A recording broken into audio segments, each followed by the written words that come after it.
Some say Chinese is one of the most difficult languages in the world, and learning it is almost impossible.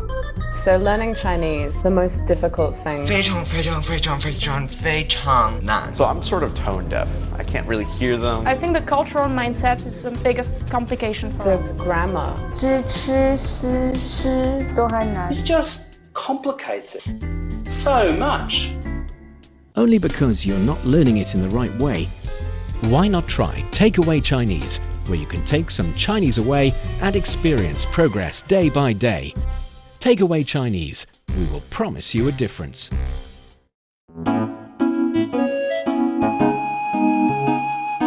你好，欢迎收听随行汉语 Welcome to Takeaway Chinese. I'm Niu Honglin, and joining me today is tada, a new guest, a new co-host, a new someone who's in the studio ready to learn some English.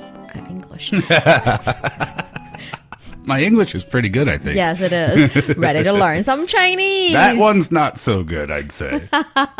And that special someone is Steve Hatherley. Welcome to the studio, Steve. Thank you so much. I'm really excited to be here to help my own Chinese language skills, but hopefully in the process, help out some other first-time learners of the language as well. This is actually very interesting because we've been doing Takeaway Chinese for quite a long time. There are hundreds of episodes, and we have covered the beginner's level, intermediate level, and maybe for some people, you can even find some Chinese idioms, which actually is a thing. It's a 4-character expression that carries a lot of background and story and historical facts behind it, and it means certain things in the Chinese language nowadays. Wow, this is super fun because I am explaining these things to you right now. And my point being, these Chinese idioms are quite sophisticated, and if you're able to use it in your everyday language, it says something about your Chinese level. We've got all that covered, and Takeaway Chinese is thinking,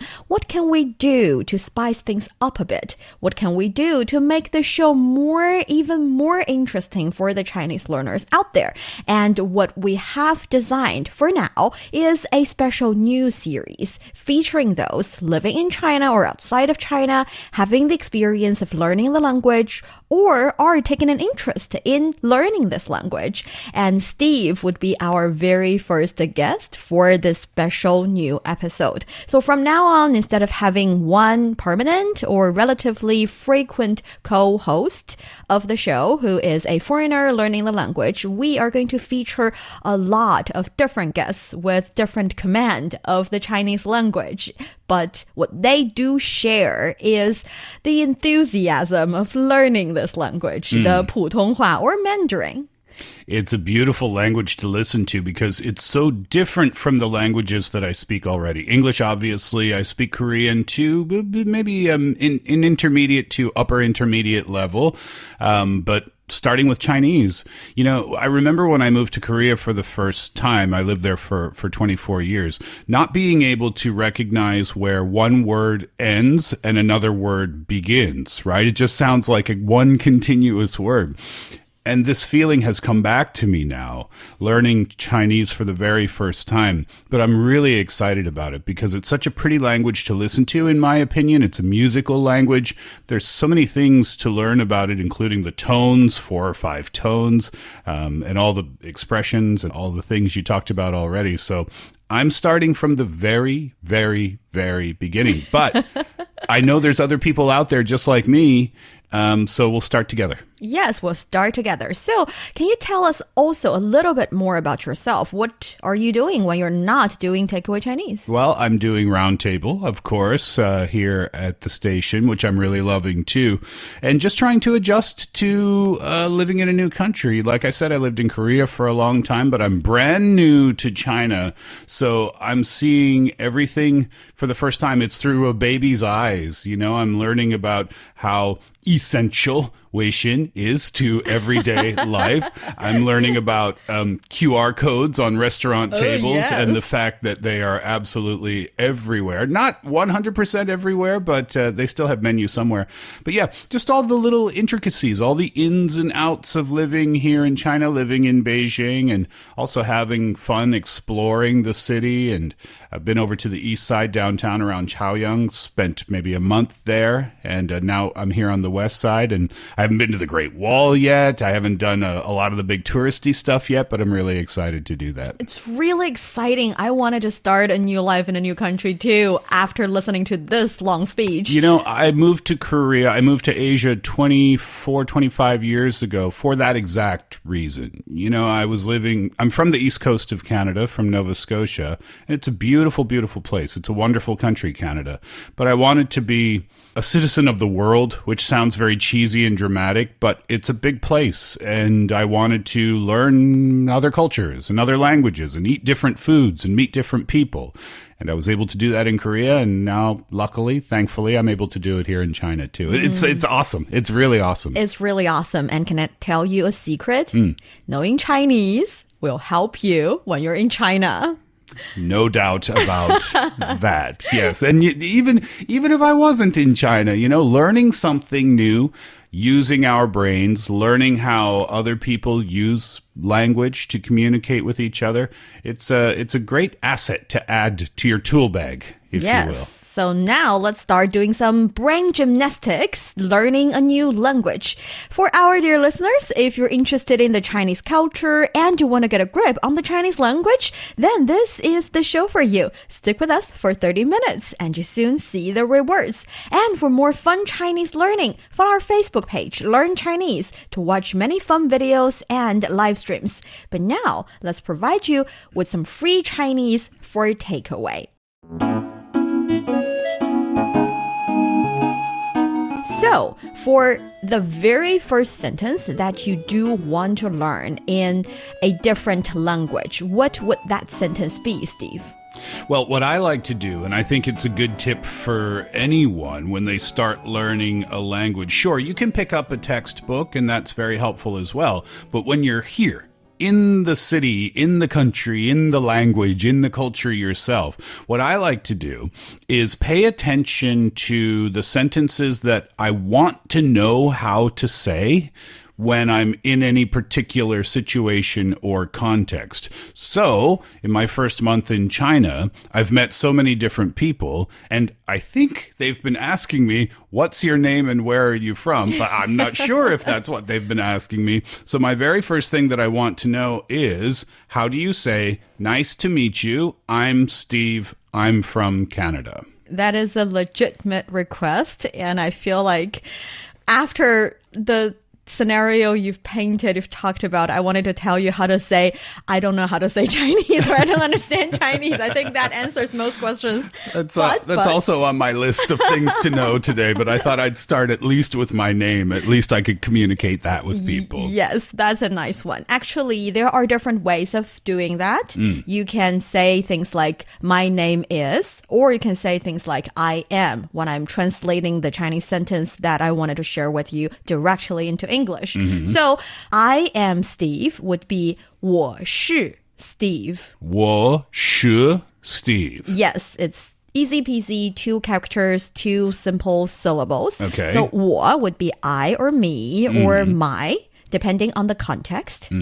And 是 is basically is or are or am. Like the to be verb? To be verb, okay. Exactly. And the thing is, in Chinese, you do not have to distinguish different to be words based on the pronouns. We use 是 for basically everything. Oh, that's convenient to know. Yes. So she, we, they, blah, blah, blah, blah. It's all 是. Exactly. Okay. So 我是 Steve. Yes, that's quite easy, right? Yeah, that's the easiest one so far. It's also the first one so far. You can also say 我叫 Steve. 我叫 Steve. It's basically translated as I am called Steve. And the thing is, if you're saying 我叫 Steve or 叫我 Steve, it's like saying, well, can you guess what's 叫我 Steve? 叫我 Steve. 我 is I. So, like, call me Steve? Exactly. Ah. See, if you say 我是 Steve, I am Steve. Yep. 我叫 Steve, I am called Steve. 叫我 Steve, you can call me Steve. Okay, so 我叫 Steve, or you can flip those and say 叫我 Steve. But you cannot say 是我 Steve. Well, you kind of can, because if you're knocking on the door, someone saying, who is that? You can say, it's me, Steve. 是我 Steve. Okay, yeah, right. But when meeting face to face, like, nice to meet you, 是我 Steve. It's Steve. That's an awkward.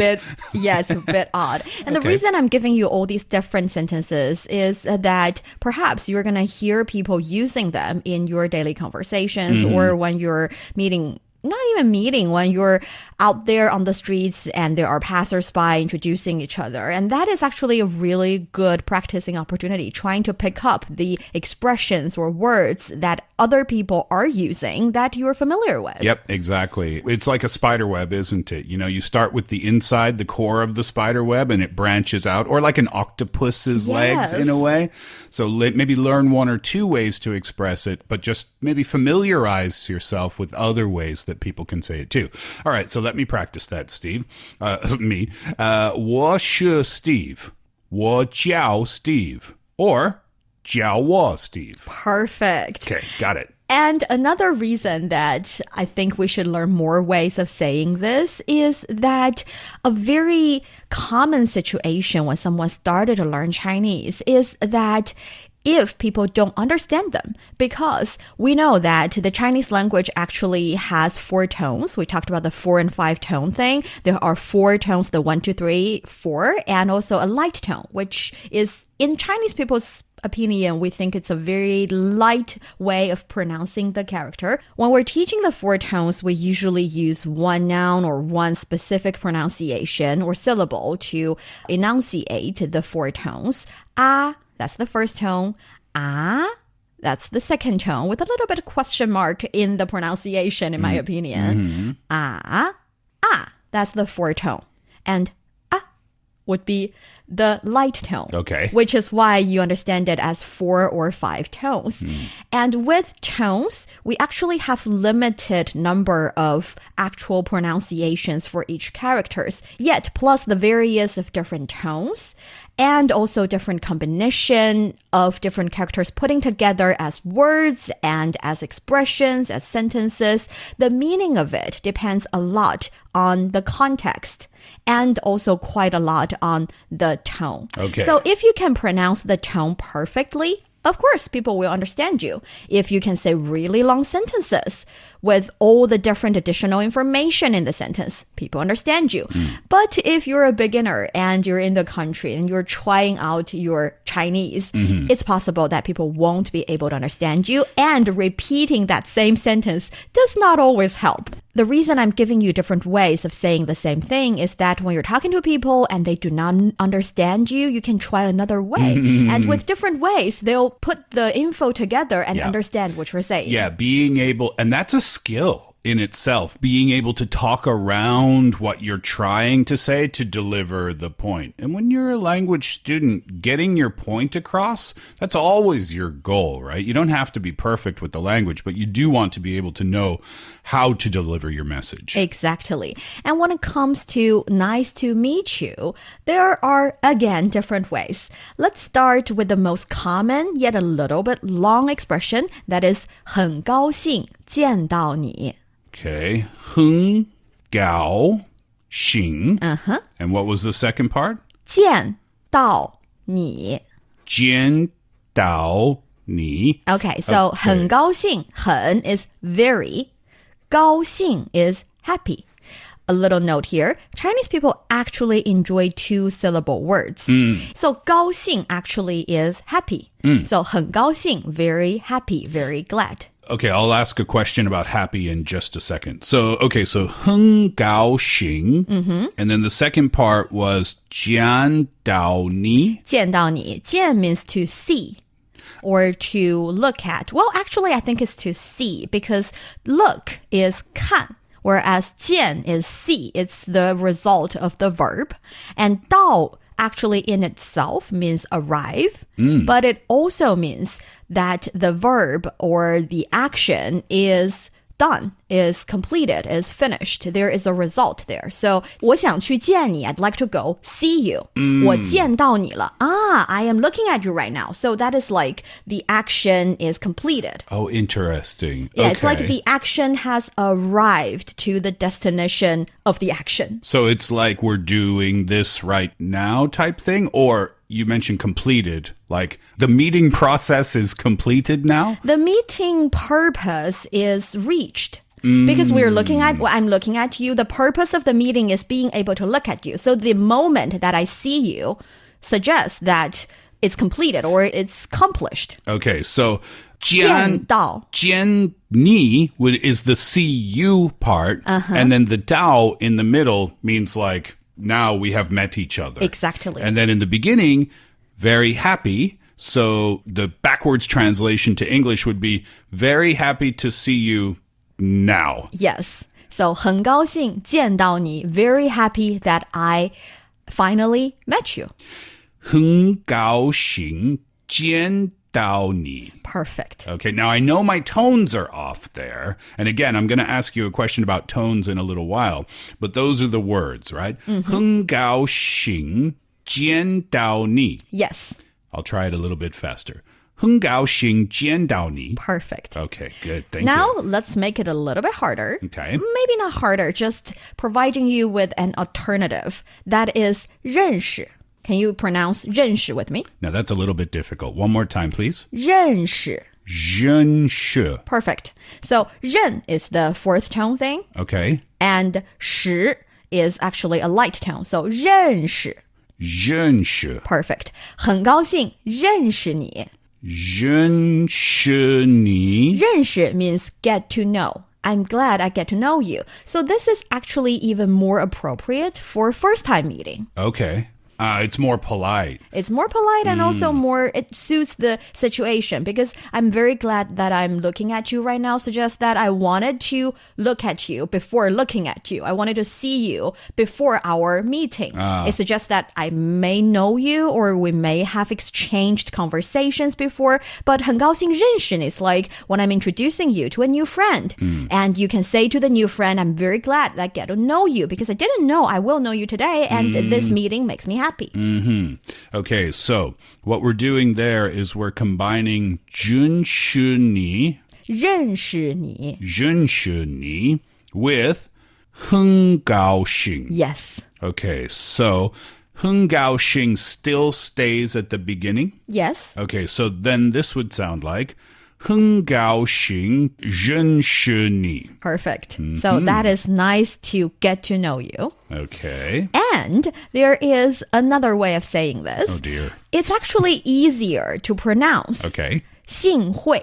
幸会. Yes. 幸会. 幸 stands for 幸运, that's lucky. Okay. And 会 means meet. Lucky to meet you. Yes. Okay. And sometimes if it's in everyday language, if it's a colloquial situation, you say it twice. That's one other thing in the Chinese language. When you want to lighten the tone, when you want to sound relatively more casual or more polite, you say things twice, but don't do it to anything that you've learned in Chinese. I will tell you when to do it, and gradually you would understand how to do it. If you're ordering lunch, don't say it twice, or you might get two. You might. two different meals, or two of the same meal. All right. So okay, here, so I understand. Like, you're saying if you say instead of just saying 幸会, if you say 幸会幸会. perfect. Yeah, like You're doing it great. No, I get it. I understand. Yeah, and you can tell, even if you don't understand the words, you can just feel that in the tone of the words that it's very casual. I'm guessing. Okay, so then with this expression 幸会 versus 很高兴认识你 and also versus 很高兴见到你, Yes. then this is the most casual of the three? See, that's the thing. Not really. Oh. The reason I'm saying this is a complicated or interesting situation is that 幸会 is relatively easier to pronounce for a non-Chinese speaker. And when you're saying 幸会, you're only repeating it. So again, it's not hard to pronounce. Yet, 幸会 is relatively official if both parties are Chinese because 幸 stands for 幸运, lucky or privileged, and 会 is meeting. We talked about Chinese people enjoying two-syllable words, and you get to see that this one syllable actually a complete meaning already. That is because this expression is relatively from ancient time. It is common to hear Chinese people using this expression, for example, 50 or even 100 years ago. Oh, okay. So if I'm meeting maybe an important person, or at least an important person to me where I want to be polite and I want to show respect, then saying 幸会 is actually even more appropriate. Oh, interesting. Okay. Yes. And repeating it is also okay. It's also like okay. Putting yourself in a position that you feel like, 幸会, I'm really glad to meet you. Okay, I understand. Thank you. So I know we've only learned I am Steve. Nice to meet you. Let's throw in I'm from Canada. 我来自我来自加拿大 Canada. 我 is I. Canada, I'm guessing, is Canada. Good guess. Okay. Smart learner. So 我 I Canada. Then the second thing you said must be from. Yes. Actually, 来 means come. If you say to someone, come here, you can say 过来, come over. And 自 is from. It's the preposition from. So 自哪里来 or 从哪里来 is I'm from a certain place. Okay. So 来自 together is a word. It means from or come from. Okay, so can you say that sentence one more time, please? 我来自加拿大我来自加拿大 Yes. So let's go back to the beginning. 我是 Steve, or 我叫 Steve, or 叫我 Steve.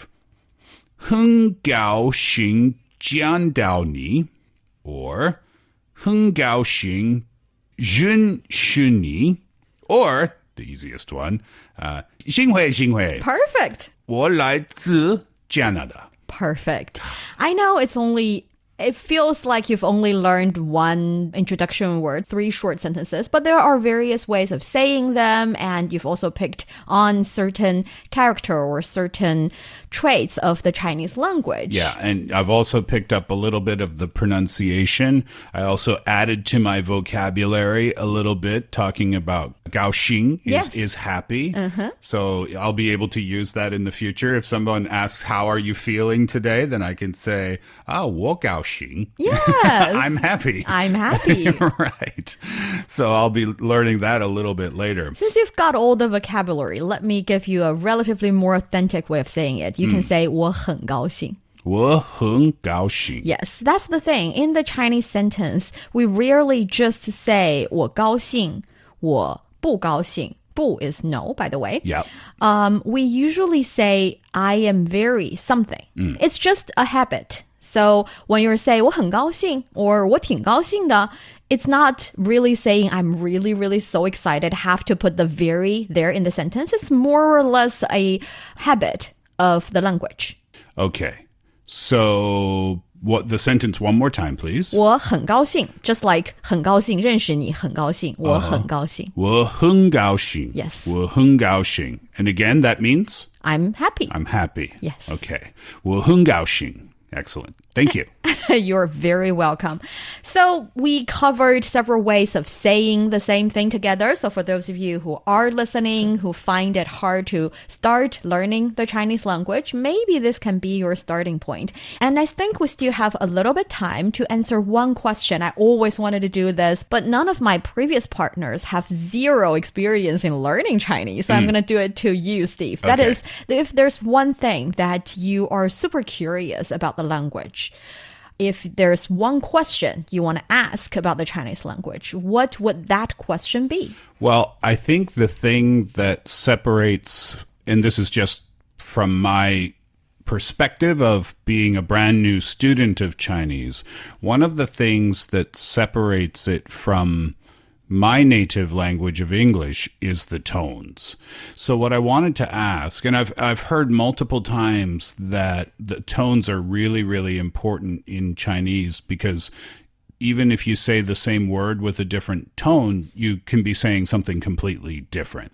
So what I wanted to ask about, as a new student, would you recommend that people focus more on the words than the tone in the beginning? Or learn those tones, like drill those tones into your brain, and then start learning some words and the tones that go along with the words and the sentences. For example, when I learned Heng Gao Xing Jian Dao Ni, now I don't know which tones I'm supposed to be using there. So that's my question. Should I be focusing on the tones at the same time as learning the words, or don't worry about that in the very beginning? Well, when it comes to tones, I think I have shared this personal opinion in previous episodes, but I think it's a really good question and it's a perfect time to reiterate that. That is, to start with, it depends on different situations, personal situations. If you are very sensitive to tones, for you, remembering the tone as well as the pronunciation of a certain character is not that complicated. You just remember it as it is. Then definitely making the tone right helps you go a long way. If you're making the tones right, even when you're using the kind of expression that carries the least number of characters, people can understand you because your tones are very precisely correct. Yet, if you find it really challenging to make every character's tone right, and you find it impossible to achieve that, because let's face it, if there is a sentence with 10 Chinese characters, which is not a really long sentence in Chinese, and you're getting 1/3 of the tones off, people might find it struggle to understand you. Yeah, right. Because one or two wrongs might be not that impactful, yet if it's 1/3 or 1/4, and spread it into different areas or different characters in the sentence, it changes things. Yeah, I've had some difficulties with this sentence. Whenever I go to a restaurant, I know it's not common for people to order ice water in a restaurant, but I always do. I always ask for ice water. So I know that please is jing, and ice is bing, and water is shui, and give me is 给我. Yes. So I put those together and I say, 清冰水给我. And they look at me like, what? But in my brain, I'm saying it correctly because I know Qing is please and Bing is ice and Shui is water and Gewa means give me. But they look at me like, I don't know what you're trying to say. Okay, so we're going to discuss the orders of words in the sentence a bit later. The grammar actually matters a little bit. Oh, the sentences. See, now what I'm doing in my English brain is I'm just taking the English grammar structure and I'm copying and pasting and replacing it with Chinese words. But now I'm learning a new lesson. We have to get rid of those English language. And depending on which language you speak, you may have to get rid of all the things you've learned about your own language because you're learning something totally new. Yes, so next time, to start with, try 请给我冰水. 请给我冰水. Okay, so try please give me ice water to start with. And going back to the tone thing, my suggest is that if you find learning and remembering the tones super hard, focus on collecting and building up your vocabulary and try to say the same thing in different ways. That actually helps. Oh my gosh, and I've just realized something now. Do you know what I've done? When I said it that way in Chinese, 金冰水给我, that's the way you would say it in Korean? In Korean, right? Almost, right? Because the grammar is flipped around, like 물 주세요, water please. Yeah. So now I have to unlearn the Korean grammar structure and replace it with the Chinese grammar structure. Oh my goodness. Isn't this so fun and interesting? Right? This is what makes it so fun and challenging too.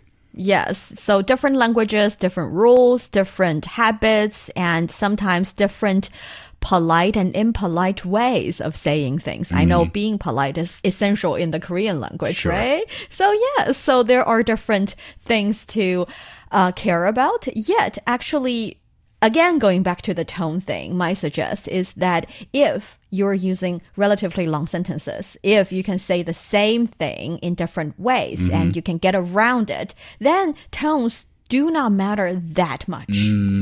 Especially Chinese is a pictographic language. Yes. You cannot actually know how to pronounce the character only based on the character itself. It can be a little bit challenging when someone's starting from the very beginning. So in that cases, remember as many set phrases or correct sentences as possible. And starting from there, little by little, build up your database for the correct expressions. And you will find that even you're getting one or two tones off, people will still understand you. How do you say thank you, teacher? 谢谢. No, you didn't tell me teacher. 谢谢老师. 谢谢老师. Aw, you're very welcome. Okay, my brain is fried now. It is okay. And I think we've got a really good first Chinese lessons. It's not a typical way to learn a language like this because if you're in school, definitely the teachers will tell you how to recognize pinyin to start with. That is a way to pronounce Chinese characters. Yeah. You're using the letters, actually borrowing the letters and then adapting it and giving it different ways to pronounce. And by understand the pronunciation of each and every pinyin and you put the pinyins together, you will be able to pronounce Chinese. Basically, we would give each character a pinyin, and with that pinyin, you know how to pronounce the entire sentence. And that is the very beginning. And then maybe your teacher would also give you some info about Chinese characters. We start from the relatively beginning of the character, from 1, 2, 3, 4, or from basically the simple ones, because Chinese characters are a little bit like Legos. It's like building blocks. Yeah. You put them together and sometimes you form a new character, but based on the character component, which most occasions are also characters, you would be able to guess the pronunciation as well as the meaning of the characters. Yeah, but not being familiar, starting from the very beginning and not being familiar with any of those characters, you're right. It's just, they're very pretty to look at, but they look like paintings, don't they? So yeah, that's but you have to start somewhere, right? You have to start somewhere. So if you are learning the language at school, that might be your first lesson. But for our fun takeaway Chinese podcast, hopefully you can start by saying 幸会幸会, and that being the first sentence you know how to say in Chinese would give you a kickstart in picking up this beautiful language. Exactly. And that brings us to the end of today's Takeaway Chinese. I'm Niu Honglin here with Steve Hatherley in the studio. For more episodes of the show, you can visit our website at radio.cgtn.com and go to the column podcast. You can also listen to the show and read the script there. Find us wherever you listen to your favorite podcasts. Just search for Takeaway Chinese. Don't forget to leave your questions, ratings, and comments. Especially tell us whether or not you enjoy this new design, new mini-series in Takeaway Chinese. 感谢收听，我们下次再见。 Thank you for having me. See you next time.